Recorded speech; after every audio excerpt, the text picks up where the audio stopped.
Loving people in theory versus reality. Do you really love people? It's easy to theorize about how to do anything. The concept of loving people sounds great. Loving the poor can even be romanticized. But people with actual faces, names, people I actually have to interact with, that can be difficult. I read a book recently about spiritual warfare, and in one of the chapters, he talks about how social media can make you feel like you're loving people through your social activism. The thing is, outrage, compassion, and sorrow are just feelings. Feelings are not relationships. We can love people in abstract and talk about how important it is to love the poor, but are the poor and the marginalized in our homes? Does our outrage and compassion move us towards action? Because if it doesn't actually affect our lives, it's just performative. There's nothing heroic about waking up to go to church either.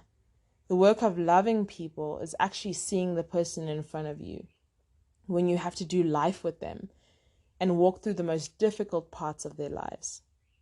People are hard to love, though, not just because they aren't like us or inconvenient, boring, and needy at times. They're hard to love because in true community, a lot of our own character is exposed, our jealousy, our pride, and our selfishness. The notion that you can love God but not his people is also false. It's a lot easier to think you're doing great in your faith when you aren't in community. You can have many theories about the community of faith and what it should be and how the people in them should be doing things and how they should be loving people.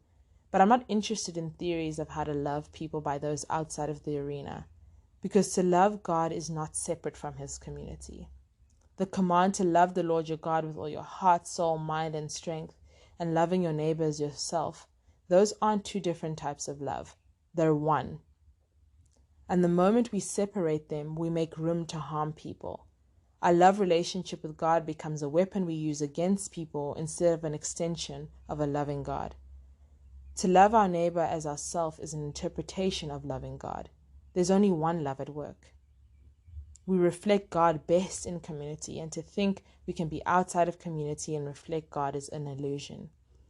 I say all of this not because I've mastered this, but if anything, I'm realizing I fail often. The love that I say that I have for people is put to the test when I actually have to sit across from them and help them through a difficult situation. And what's being exposed is that I still treat myself with preference in my schedule and my finances. And so the question I have to ask myself is, do I really love people?